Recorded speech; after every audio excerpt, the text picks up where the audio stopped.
Hey everyone, welcome back to the program. I'm sitting here with Tasneem. Tasneem, thank you so much for being part of the program today. Hi, Miguel. Thank you for having me. Yes, ma'am. For those who are not familiar with the work you're doing, let them know about yourself.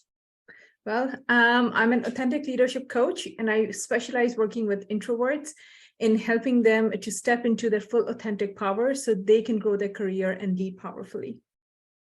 I am not so much of an introvert, but I think, correct me if I'm wrong, I think there's a spectrum of being an introvert, right? So there are those introverts that's like they want to be in a closet, and then those are those introverts that I'm okay in party gatherings, but I'd prefer not to. Am I right or wrong on that? Well, so it's interesting you use the word "I'm not in the closet." So let's address the first part, which is the spectrum bit. So according to Myers-Briggs, yes, there is a spectrum and a lot of other personality tests if you're interested. Essentially, there are two main personality types. There's an extrovert and there's an introvert. And of course, there's a spectrum all the way from an extreme introvert to all the way to an extreme introvert and anywhere in between. Now, there is a middle ground, which is called an ambiverts. But even within ambiverts, there's always a tendency. Either you're more right-leaning, which is extrovert, or left-leaning, which is introvert. Interesting. So how would you mentioned those testings, how would I be able to, maybe I think I'm somewhere in the middle, or maybe I think I'm the extrovert, or maybe I'm just the life of the party because I feel like, well, I have to turn on at this point and be that. But really Netflix and chill is my kind of jam. So how would I determine where I fall on this spectrum? Okay, so I'm a big fan of MBTI, so Myers-Briggs profile. You can, it's a paid psychometric test. You can go ahead and take that. There's also a free test, which I absolutely love. Anyone can go on 16personalities.com and take that test. And it's pretty bang on. I've done a few of those, and I would say it's really good. So yeah, that should be a starting point. Is there any particular, let's say, breadcrumb that I could pick up on right now and say, if you have XYZ, you most likely may be an introvert? Yeah, there absolutely are. So let me start with the myth, and then I'll take you to the science. So one of the myths are that introverts are shy. And anyone who's shy, people assume they're introverts. Whereas shyness is actually an emotion, it's a feeling, it's not a trait. So it's an emotion that you can overcome because it makes you nervous around people, and therefore then step into your full potential and realize your personality type. Now, the traits that introverts have and how you would know whether you're an introvert or you're an ambivert leaning towards an introvert is that start focusing on your energy levels. How do you start the day? And then how do you end the day? That's probably the best way to sort of start noticing what your tendencies are. So extroverts, they start with high energy. Well, sorry, they start with low energy. And as they continue to interact in their environment with people, with maybe something that stimulates them as their own individual self, they'll keep building on that energy. Whereas introverts, they start their day on a like a glass full, basically full of energy. They tend to operate better in the mornings, and then as they continue to interact in their environment and with people, their energy starts depleting. And that's probably where I guide my clients, saying, okay, if you don't want to take personality tests, that's fine, but here's the first thing that you would notice. And suddenly light bulbs start going on. Oh, right, I feel so tired in the evening, or I today was my in-office day, and oh gosh, while traveling back, I just couldn't move. All the signs that your energy has been depleted. Now you need to go home and replenish. Typically, when a person is in leadership or in a business position, they are in service to people, so they have to engage with people.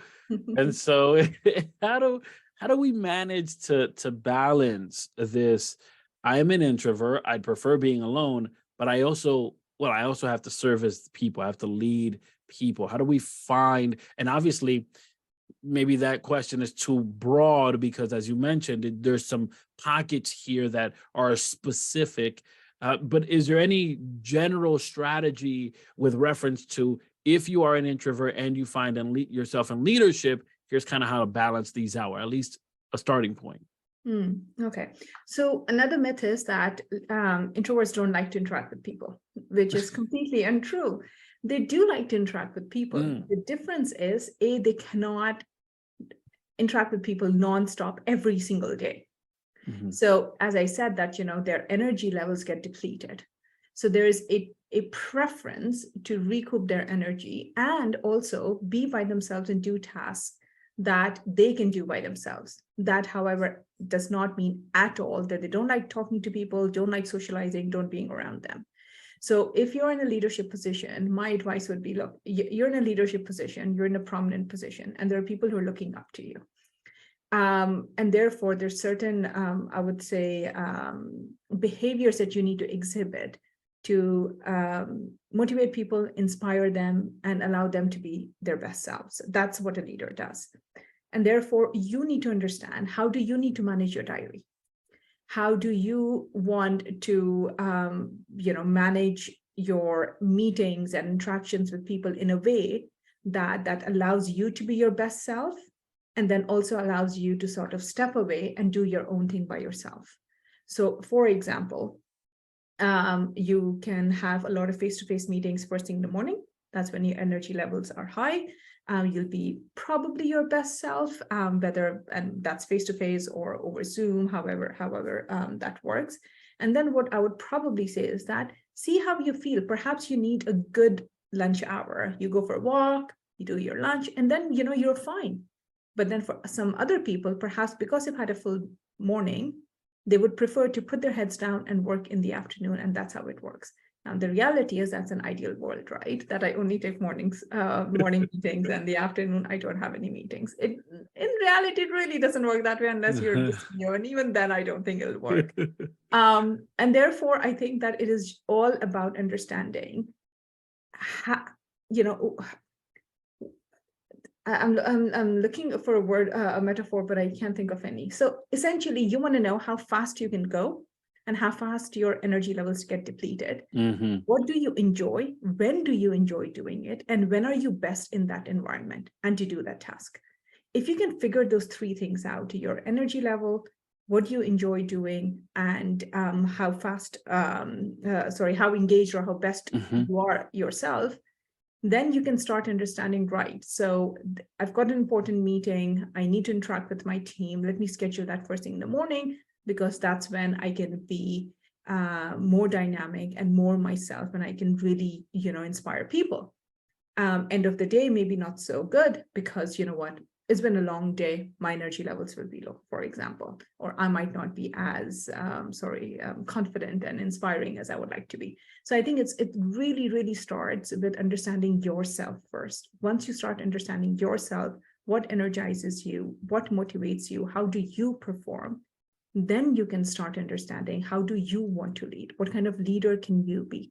How will you show up in different settings and still be authentically true to yourself? I think that's really important. Yeah, I love that, right? Because it's okay, I have a heavy meeting or I have a heavy morning. Well, let me line that up with my energy level. I was conversing with someone and they were talking about similar to what you're saying, where they understand, okay, in the mornings I'm great and at night I'm great, but the middle of the day I'm not so great. So they bulk their meetings. It's either early morning or late afternoon, but nothing in the middle. And that allows you that time to recharge and kind of recenter.